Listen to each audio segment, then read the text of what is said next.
Hi, everybody. Welcome to a very special episode of the Med List today. Donna, I'm very thankful for today. I think that you and I have been really excited to just get out there and try to find ways to simplify healthcare for other individuals. And we've been very, very blessed to be able to welcome someone in. I want to share a quick story, and I'd love to get your thoughts on it. Savannah, in front of her house, we've got like some trees.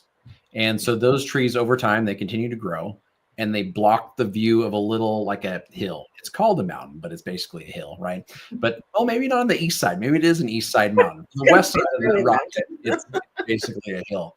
But we couldn't see it. And so this weekend I went and I cut some of those trees, down so we could see it. And I feel like oftentimes like that's what you and I have been trying to do inside of healthcare is just clear the view for people so it would be easier for them to see where the solutions were, to see where maybe someone could benefit them overall. Yeah. I know that our first partner, our first sponsor is doing that exact same thing. They're trying to ease that burden for individuals to clearly see where those opportunities are and to be able to connect those dots. I feel like I say that phrase so often, connecting dots, but it's not something that's as simple as going from point A to point B, especially if you have things that are in the way. Any thoughts for you, my friend, before I play our sponsor / partners intro?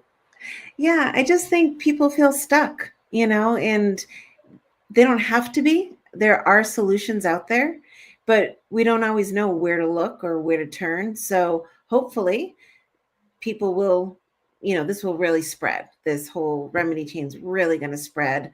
And I'm just excited with just all of the people already commenting on, oh my gosh, I'm so excited for you guys. And this sounds like such a great partnership. So I'm excited to help people feel unstuck for sure. Yeah, I think that when we were thinking of a partnership, I could not feel any more blessed than to have one just like this. And I'm going to play this quick explainer video for you guys to take a look. And then we're going to talk to an industry expert and leader over at RemediChain right next. At RemediChain, we know throwing away perfectly good medicine feels doubly wasteful. It's bad for the environment, and it could have been used to help a fellow human in need. So we found a remedy. Now you can donate your unused meds. Our pharmacists inspect and certify every donation so it can be safely and legally redistributed to vulnerable patients. Visit donatemymeds.org and click the Donate Meds button. Unopened, unexpired medication in original packaging is eligible for donation. Open bottles, controlled substances, and temperature-controlled meds are not eligible for donation. Once confirmed, we'll send a donation form to sign and prepaid shipping instructions. And we'll let you know once we've matched your donation with a patient in need. Together, we complete the chain. RemediChain. Visit donatemymeds.org today.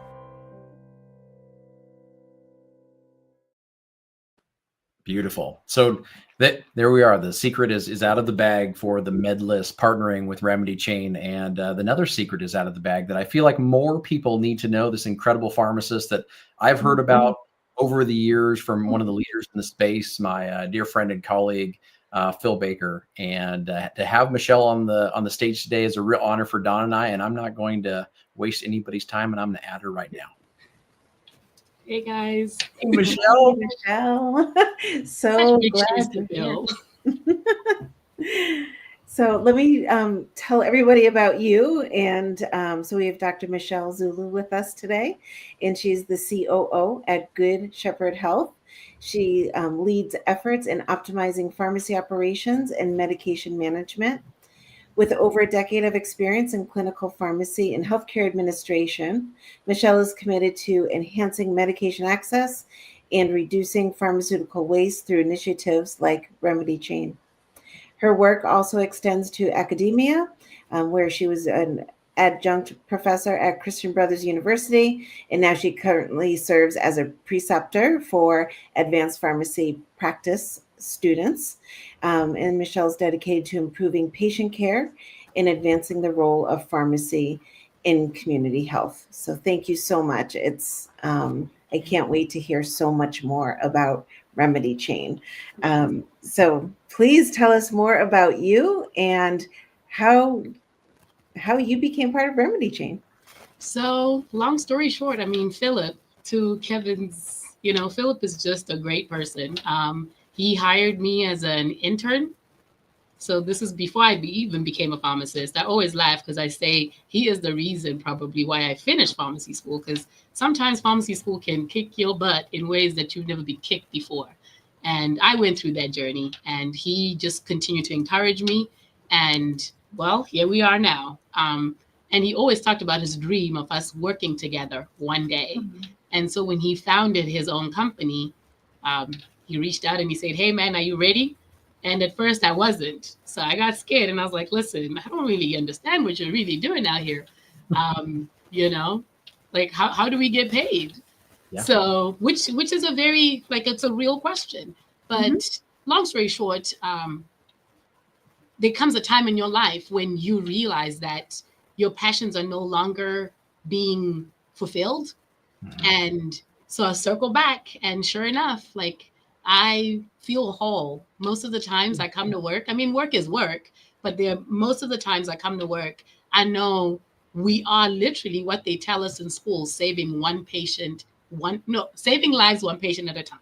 Mm-hmm. So knowing the impact, and sometimes we do get the feedback because we have a few patients that have reached back out and say they're in remission because of us. So just that, and this program was founded not too long ago. So to have that much impact, imagine if people knew about us, what that would look like. Yeah. You know?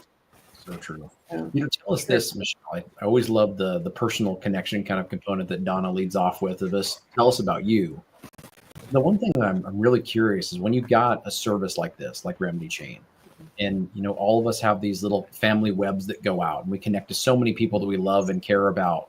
When you started working on this project, who came to mind? You don't have to name names, but were there any stories or people in your life that you're like, I need this? Oh, for sure. Right. For sure. Even going back to why I became a pharmacist, right? My why is literally what I do now, improving access, right? Because I lost my dad's youngest, my dad's youngest sister. Yeah. And it was as far as I'm concerned, it was an access situation. If she had access to medication, she would still be around. So it's very near and dear to me to be able to say, "Hey, I know you're going through a tough time, but how about you focus on getting better? Because we're going to help you focus on getting the access to what you need. Because if we have it, it's all yours." That's true. Yeah. Michelle, I spent years at an outreach program, and the focus was access for a lot of people, especially older adults. And I can appreciate what you're doing, and then those callbacks that you get too of, oh my gosh. But even in what I found too, is a lot of people were, they didn't feel worthy of getting the help. They didn't feel that, oh, somebody else needs it, not me. I can try to figure out something else instead of, I don't want to take from somebody else. And I always found that so amazing to hear from people who are truly in need. And I'd be like, no, this is available for you. You qualify for it. So can you share a little bit about that with us? And maybe what RemediChain is actually doing, and how do you win people over, if you will, or try to get them to use your services? To use our services. Yeah, so I think there's a couple of things. There is a bit of a stigma, when it comes to me having to tell you I can't afford something, because then that makes me feel like, well, what did I do wrong in life? How can I not afford this? But I think that's the beautiful thing of community, right? Because if we were supposed to be self-sufficient on everything, then why would we have neighbors? Why would we, So I think it's just a testament of how, in a strange way, God continues to show that we do need each other. We do need to lean on each other. We need to reach out, ask a neighbor, ask somebody, because you just never know who you're going to ask that does open a door for you. So just encouraging people to say, don't count yourself out. Don't sell yourself short. And it's okay if you can't afford something. There is somebody else out there that can't afford. So you're not in this alone, and they are people to help. Yeah. Wow. Can you share a little bit more just in general? Like we saw your video, but could you just share with us just the nuts and bolts The of nuts and bolts. what you're Okay. doing and like how this impacts people and providers? Just give us the showroom experience. So it starts off with patients. So it could be providers, it could be individual patients. We championed a law, and so in the state of Tennessee, right here at RemediChain, we can accept any donations from anybody in the United States. They just have to meet a certain criteria, of course. They cannot be temperature controlled because we don't have a way of certifying that they didn't, go through any excursions. It can't be controlled. We shy away from liquids, but for the most part, as long as it's pristine, unopened in the manufacturer bottle. So generally what's dispensed, at least from my practice and community, what's dispensed in the manufacturer bottle is going to be your high dollar expensive medications. As long as it's in the original container and we can visually see the expiration date, then we will accept it unopened, right? Because then there's also we put a lot of thought into what would we be comfortable with if I had to take it. I would be okay with taking something that was donated, right? I'm okay with that, but it needed to not be open because I don't know, what's happened to it. And so it being sealed was very important, it being in date. So after accepting the medication, once the medication is received on site, because once a patient says that they have something that they want to donate, right, they would go onto our website. That's where it all starts, really. I think I'm all over the place, so I'll start back. It starts at the website where people will say, hey, I have something that I would like to donate. Sometimes we ask a lot of questions because we want to get a better understanding of what it is, and that way you are not, sending things that we won't be able to accept. Once we have a good understanding of that, we then go ahead and we send you a shipping label. So it's of no cost to you. We accept the donation. Once we get the medication, it's inspected by a pharmacist. So the pharmacist is checking for those very things. Is it unopened? Is it in date? Does it look like it has not been tampered with? And once it meets those criteria, then it's put into inventory. We now have a platform that is digitalized that we actually are constantly trying to update and upgrade. So hopefully one of these good days, our inventory is going to be available, for the public to see. They can just come in there and, like grocery shopping, see if we have something in stock. Once it's in inventory, now it's just waiting for a happy home, right? And we have anywhere from care navigators to providers, caregivers, and even patients themselves that will then come back to the same website and say, hey, I'm in need of this medication. Do you guys have it? And I hate to say that, of course, our magic closet doesn't have all the medications that are out there, right? But I want to say 1 out of every 2 cases, we have the medication. So, I mean, those are pretty great odds.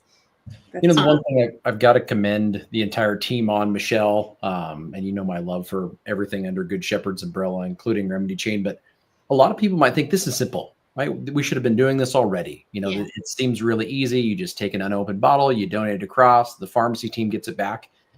I've got to comment on this, that it takes a legal, financial, logistic, technological savant to be able to pull all these things together to make it happen. Tell us a little bit about that, Michelle. Just how are you able to pull all of the disparate pieces that were needed to be able to make this work together, and how it's now available, across the U.S.? Man, when I tell you the beauty of growth, because we've come a long way in the 4 years, we've come a long way. Because I remember us doing inventory on Excel spreadsheets, guys, to where your eyes would get crossed because you're like, oh my gosh, if I looked at one more square, I don't know, So I think it's just patience and dedication, right? But I think it all started with the law, realizing there was a problem. The problem had a lot of red tape. So how do we cut that first piece of tape, right? Mm. So the law was championed. It was passed. We reclaimed meds for almost a year and a half before we went live, because we also didn't want a situation where we reclaim and only get drug A and drug A only. So we needed to see first, what did the waste even look like? Yep. Right. Once that was established, then we felt a little bit comfortable to go live. So we went live mid 2020.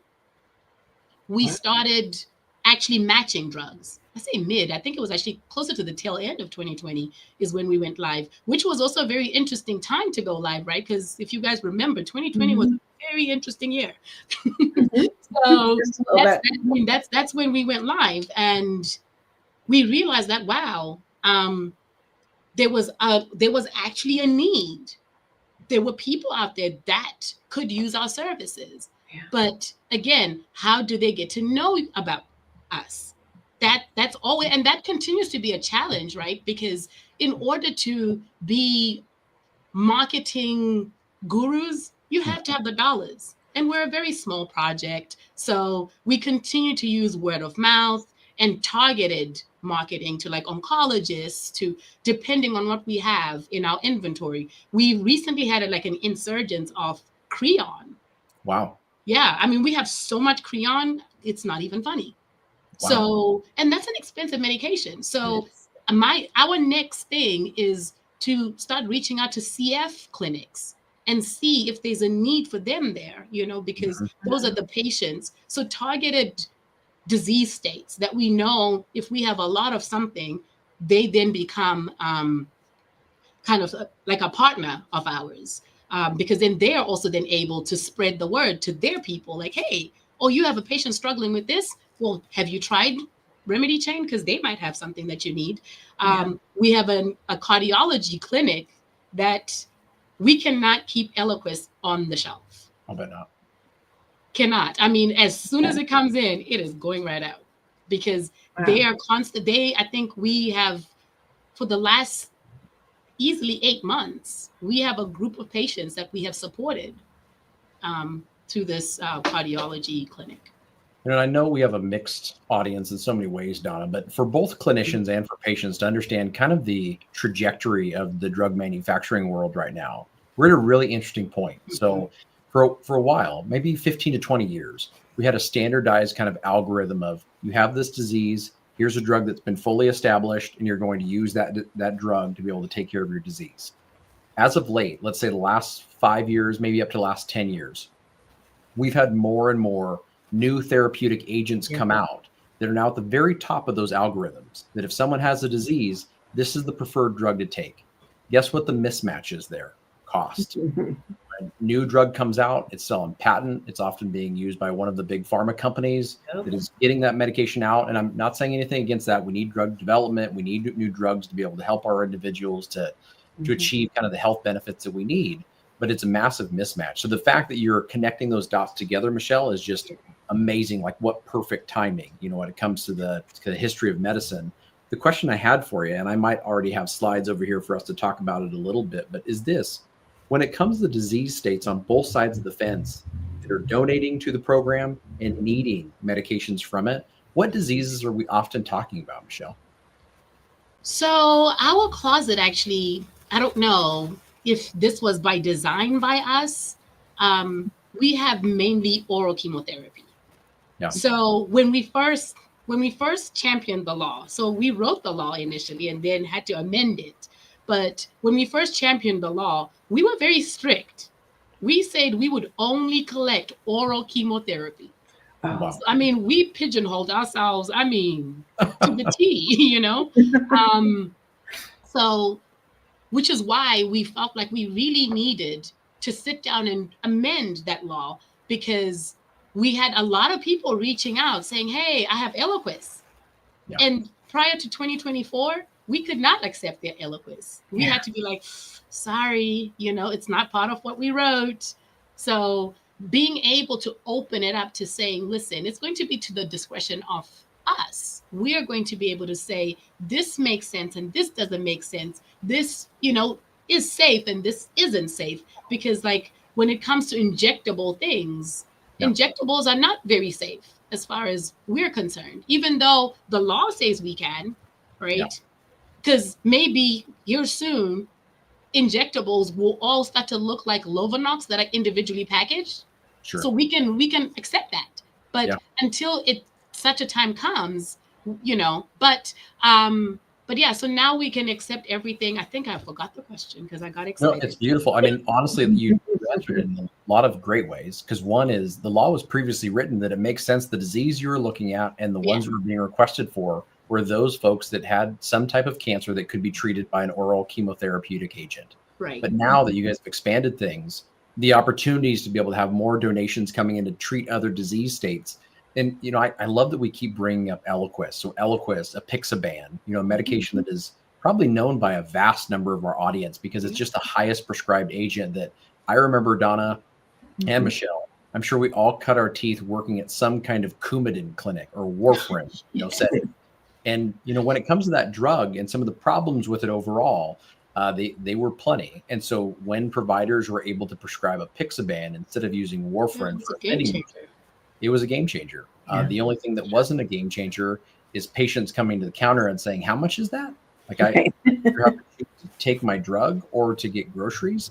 Like that's a difficult piece. So I think that if I can encourage in general, the donation kind of components of medications, of unused medications, unopened, expired, those ones that are so commonplace amongst family members to need those, massive. I mean, just the same as those oral chemotherapy agents. Donna, I was really curious on your perspectives with some of the donations to RemediChain and the different careers you basically had within pharmacy. Where have you needed it, Donna? Like, where have you needed RemediChain in the past and wish you would have had a solution like this? Oh my gosh. So when I was at the outreach program, we would honestly send people to free clinics in the area because they didn't have a doctor, they didn't have a primary care physician. And so some of the free clinics were often in church settings, and they took in donations at some of these church clinics, if you will. And there was a few that were deemed okay to actually also provide medicine. So if we were talking to someone and we knew they had like no money, but they had to be seen, they needed medicine, we would send them. There's like maybe one or two clinics and like, can you get a ride there? Like we're like trying to figure everything out for this person. Wow. And, but yeah, like having that ability to be like, yes, this is a great program. And guess what? And this kind of going to lead to my next question for you, Michelle, is, how can we be adherent for some meds too? So Eliquis is a really important medication to prevent blood clots. But if you don't take it, then you can get into trouble too. So do you have those situations where, people are going, I can't afford it and I really need it each month? Are they relying on RemediChain for monthly fills, or is it more like I need it now, I'll get money up for the next month or whatever it might be? How does that work? And so that's such a great question, and one that we continue to try to navigate through, right? Because we solely rely on donations. So if nothing comes in, there is nothing to go out. And that's the unfortunate space that sometimes we do run into, because we also have people reach out and say, hey, do you guys have this drug? And unfortunately we don't. But in most cases, we try our best, to ensure that we are also making that very clear on the front end that, hey, this is a gap filler. Like, we've got to be thinking about what's next, right? Are we signing up for an assistance program, a PAP, through the manufacturer? Are we, trying to get that PA fixed? Are we looking into alternative therapy? Because should this stop, what is the plan?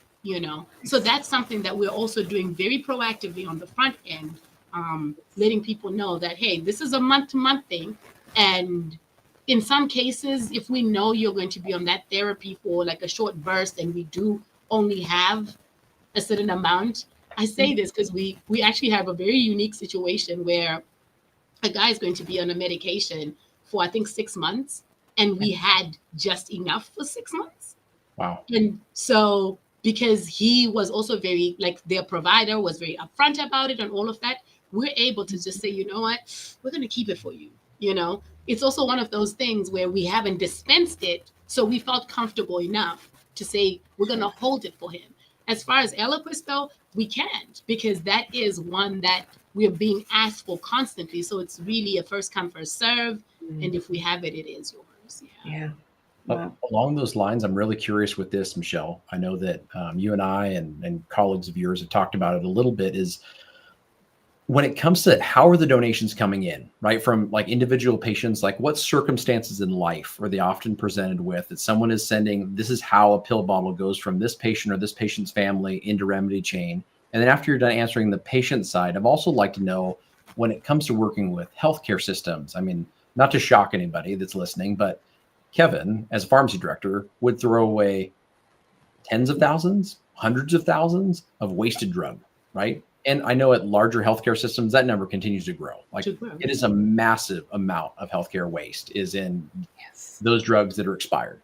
Yeah. Before those drugs would go expired, in my mind, before the show, I thought, wouldn't it have been wonderful if I would have known back then the RemediChain existed? I could have went, I know I only have a month left of inventory or availability for this not to expire. Mm-hmm. Is there a way I could get a hold of Michelle and team to be able to connect the dots with one of their patients and get it to them?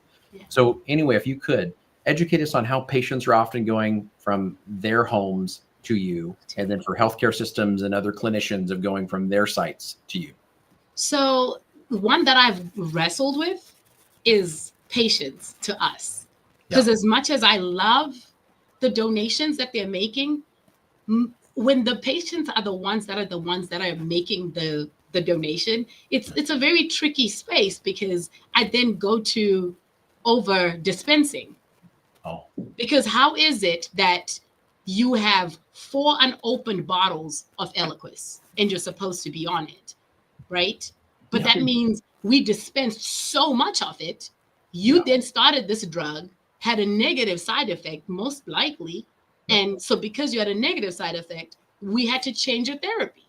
So your therapy was changed, but now you have 3 months worth of unused good meds. Yeah. That goes to dispensing practices. True. You know, why is it that insurances are pushing to dispense 3 months worth of something that's new? It's a new drug. Can we try it out first? Yes. You know, let's see if it works. Let's see if Michelle doesn't throw up every time she takes it before we start sending her the whole shop. Because that's what at least the feedback that we've gotten, because in some cases I've gotten so interested that I'm like, I have to ask, how come you have so many bottles? I mean, are you just not compliant? Did you just give up on taking your meds? And in most cases, it's because they had negative side effects and the medication had to be changed, or the medication was stopped. But because they were going through like a mail order, the mail order never stopped. Right. It kept sending it. Because, I mean, we're still billing you. Your insurance is still being billed. So why does it matter, right? So that's normally the case when it comes to the patient.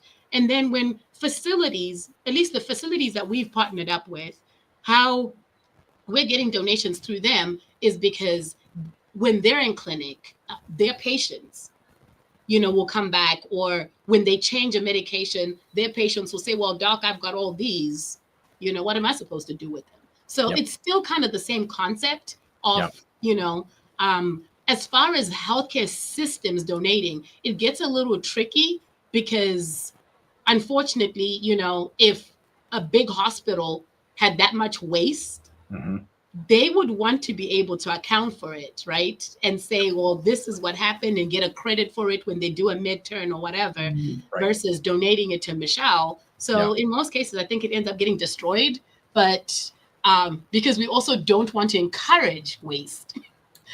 True. So, that's an interesting cycle you described there, Michelle. So for the audience that doesn't know, oftentimes you can get some kind of credit back from a wholesaler or a manufacturer agreement, or even from the direct distributor, so of the individual drug. So if you have an agent that comes from a particular pharmaceutical company and you send that back, sometimes that can be credited and moved back in kind of the chemical stream for them. But I always wonder, I mean, I think that's one thing we'll have to work on over time is just, we know where there's going to be waste, right? That kind of sure. So for those third party groups that are going through and they're wasting those individual drugs and reclaiming those, is there the ability for us to get those to RemediChain and get those out to a patient in need? I hope so. But so for right now, so that all the listeners know this, oftentimes it's someone has stopped a medication, they've received extra unused or unopened bottles, and those are either going directly from the patient to RemediChain or going from the patient to a clinic and saying, I've got these unused bottles, and they redistribute those back to RemediChain. Okay, got it. That's great. Really?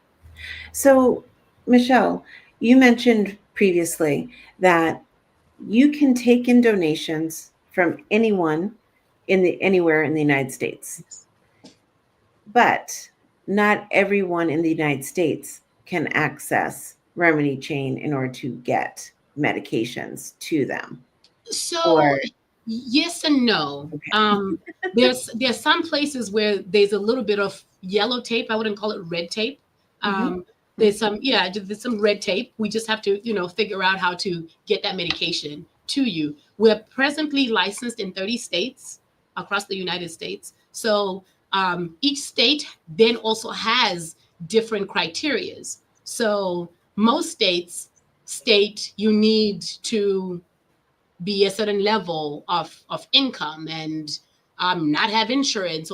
But what's really interesting is what we found is the undertone, though, is as long as we can justify that we had nobody else waiting for the drug and it was an ultimate need for you, most states are okay with it. So the only thing is RemediChain will not dispense the drug to you directly. So the medication will be given to your provider, who then will give it to you as a sample. Wow. Okay. Yeah. So we run what I call a glorified, I guess, sample closet on steroids. Yeah. That's incredible. That is a big sample closet. It's a big sample closet because I think right now it has like $24 million worth of drugs. Wow. Currently, as we speak. That's amazing. It's amazing. Now with those numbers, Michelle, you talk about one thing, and I'll bring up the chart for us to be able to see kind of who's getting those medications in general. Like, what's the population makeup of those individuals? And when you talk about $24 million, at least to a kid that grew up on the reservation over here, that's a lot of money to me, right? Yeah, right. Me too. Yeah. So a lot of money in this incredible closet. For all those dollars in the closet right now, being able to match them with individuals. If someone is like, let's say a clinician is like, I've got patients that I know could use some medications in a certain area or clinic or demographic kind of setting, how can they get a hold of RemediChain to see more than a single drug need, to be able to look at like, how can I partner to be able to get some of my patients connected? How's that process look? So yeah, they could do an inquiry on our website, and we can actually have a meeting and kind of set up what works best for that particular group. But also going on there and just requesting a med, after we see enough requests from the same person, that also triggers, because our team is very small and we meet and talk every day. So that will trigger, somebody saying, hey, so Kevin's been asking for medication every day this week and it's the same drug. So then that warrants for us to say, hey, let's sit down and let's talk. How can we better facilitate all of this? Kind of like with the example of the Eliquis clinic, right? That was kind of the thing. We kind of sat down and we said, okay, how best and what works? How can we make this efficient, not only for you, but for us too? Because mind you, when we ship out, we also don't charge the patient. So there's a lot of costs that we're taking in. So if we can mitigate sending 16 packages to the same address and send one big one, yes, we would love to do that too. So yes, we try to trend and track. And if we see kind of an uptick of the same user, then Liz would be reaching out and saying, hey, how best can we, facilitate this even better. Oh, awesome. Yeah. Awesome. And Donna, I'll pass the baton back to you. I'm going to pull up those incredible slides that Michelle had for us to kind of go over the patient look. Absolutely. So, Michelle, what I'm curious about too is you were saying that this is kind of, filling in a gap, which is really important. I also noticed that you are teamed up or partnered with a program called Needy Meds. And Needy Yes. Meds I've used forever and a day too. Again, something that I relied on heavily when I was doing the outreach program. Yeah. So can you share with me a little bit? I know that they have, their own team that helps patients. Are you guys, kind of talking about, oh, this person might need this medicine, and is there a foundation? Is there a manufacturer program? How does that partnership actually work? Are they referring to you and you're referring to them? It's a two-way. It really is a two-way. So like if we can't make it happen, then if we can't find you a PAP program, then we're referring you to them to see if maybe they can help, right? And vice versa. If it's something that they don't have, they're reaching out to see if we have it. So definitely we're just being neighbors. Helping each other out. Helping each other out, yeah. With a cup of flour. Right. Or sugar. $24 million in sugar helping each other out. There we go. Super helpful made. A spoonful of sugar helps the medicine go down, guys. Yep, there we go. What I'm trying to do here, audience and team, is I'm trying to zoom in so that my old eyes can be able to read a couple things. But what I'll do instead is I'm going to bring up just the slides here, Michelle, and we can kind of describe them by like individual color and whatnot, okay. so you can kind of understand what's going on. But there's some really telling numbers inside of here that I didn't expect, to be perfectly honest, right? I didn't anticipate these numbers when you shared them with Don and I to look the way they did when it comes to who are these donations going to and the overall kind of look and demographic of the individuals receiving these meds. So I hope everybody in the audience can appreciate this as well. So the first one here that I have pulled up is our donations processed year to date. And we can see that in the purple is the reclaimed meds, in the yellow is the matched meds, and in the blue is the expired meds. And so in totality, what that actually, because even I had to be like, wait, matched 13,552? That can't be real. It was actually counting individual tablets. Oh yeah. But yeah, so and as we know, like some medications come in 30, some come in 120. So it just depends on the medication. But what that yellow portion represents 279 individuals that have gotten matched since the beginning of this year. 279. Wow. That's, I mean, to me, that number gave me goosebumps because I was like, you know what? That's 279 people that otherwise would have. And when I say people, some people are repeat, right? Because as long as we have the medication, so it's not unique, but it is 279 actions of dispensing or of matching that have happened. And then the purple represents all the medication that we've reclaimed. So, I mean, just by looking, you can see we have a lot more drug and we still have a long way to go as far as the matching. Wow. You know? I mean, and then the next slide shows it by dollar amount, so it's going to look exactly the same. It's just those numbers. The reclaimed section, which is the purple, represents right now, since January, we have taken in $5.3 million worth of drugs in inventory. Wow. Right? And we've matched $2.4 million worth. But unfortunately, we've also destroyed $2.1 million worth of drugs.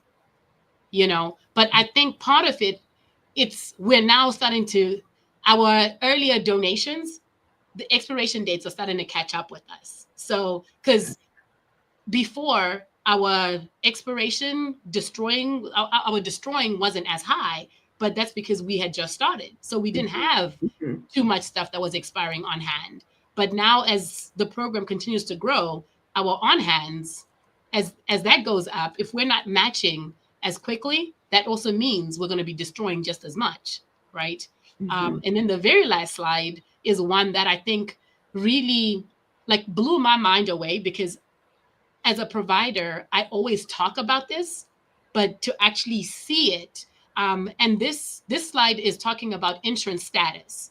So the purple represents people that actually were insured, but their copays were just so high that they couldn't afford them. So they were the people that came to the pharmacy counter and opted out of picking up their drug because they were told their copay is 6,000 or their copay is 500. Wow. So that was a little, I don't know. I don't know why I was so surprised, because I feel like I knew this, but just seeing it was also very like, wow. And then the yellow represents patients that have insurance, but the drug was not covered, right? And then the blue represents people that were totally uninsured. And so when I talk about the percentages, 53% had insurance and the drug was covered, but the copays were too high, right? 34% had insurance and the drug was not covered. And only 13% outright had no insurance. Yeah. Wow.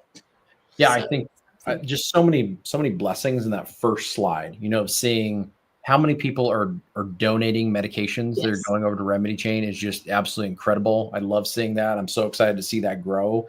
And then how well you guys are allocating those resources and working your tails off to be able to find the people to match them is just like a massive applause to Thank you. everybody on the team. That is a lot of work, Michelle.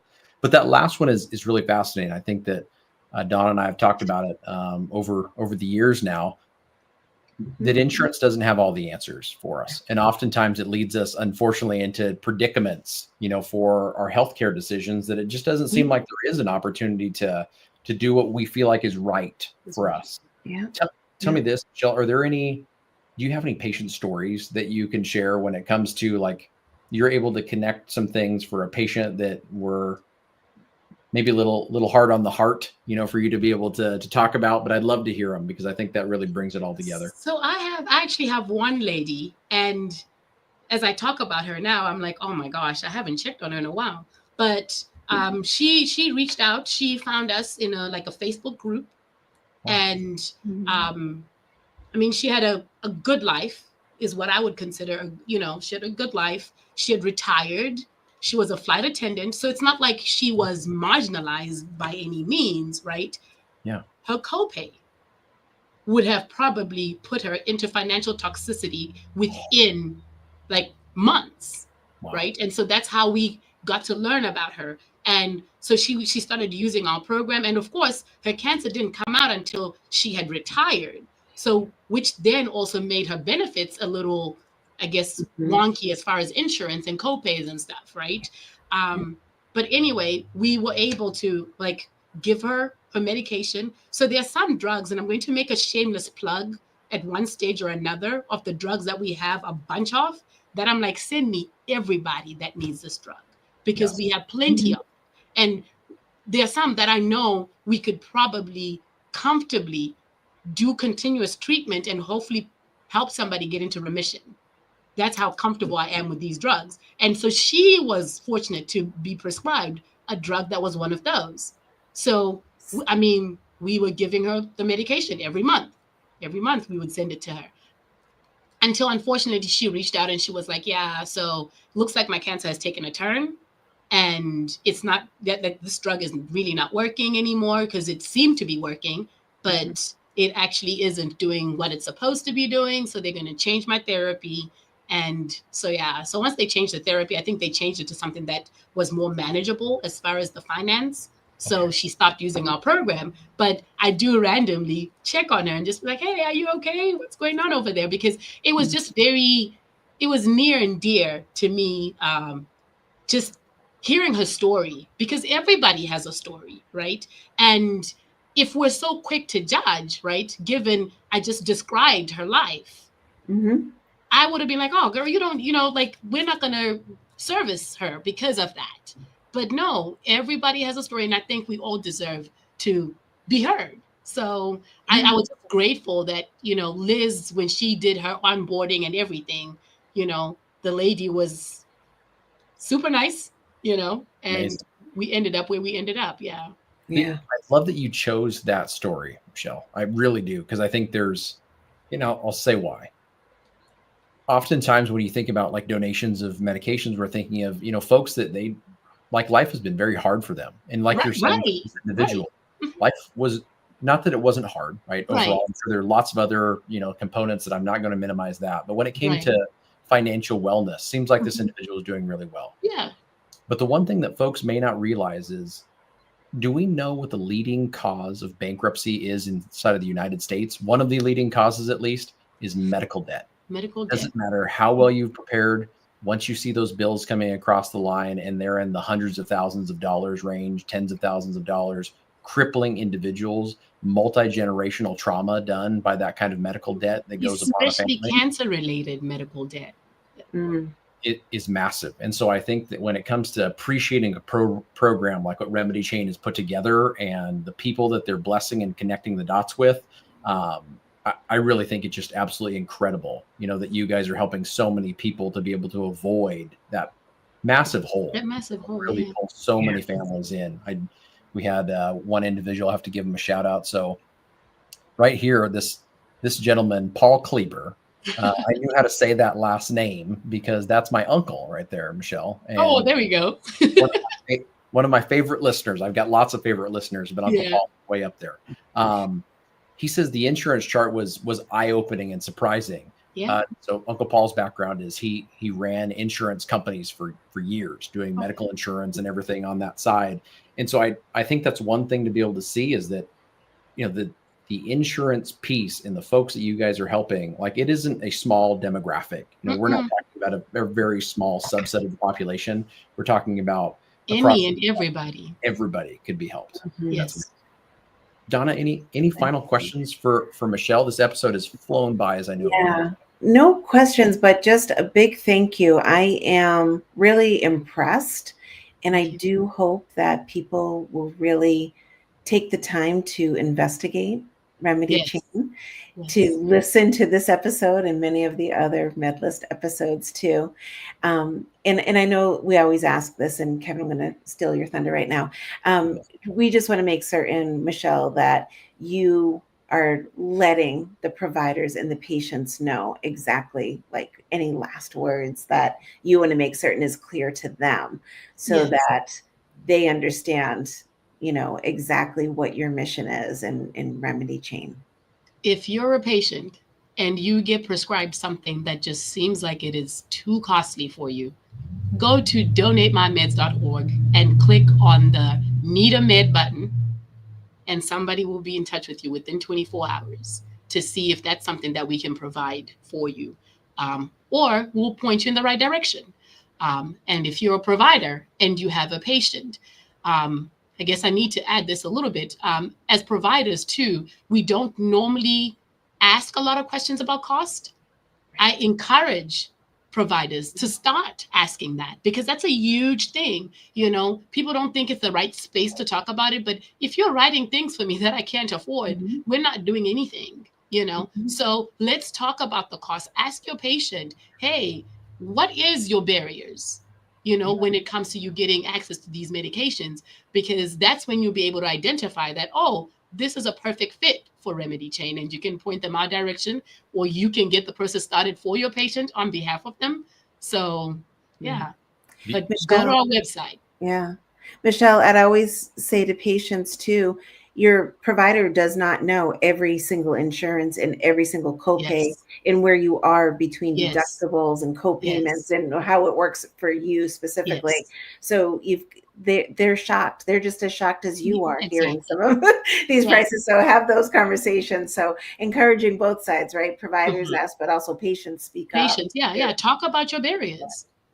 Yeah, that kind of transparency, I think is so huge. And thank you so much, Michelle, for joining us today. As mentioned, I'm so impressed by you and all the things that the team is doing there. Very thankful for all of you and for our partnership. I'm sure looking forward to all the growth that we'll see through RemediChain over this next year and into the future and helping these folks. So thank you, audience, so much for being here. If you have any questions, please ping us on all of our social medias. We'll be putting some additional kind of links to resources there, and go to donatemymeds.org and continue this connecting the chains, This our cycle, supporting yeah. group. Everybody have a wonderful night. Thank you. Have a good evening.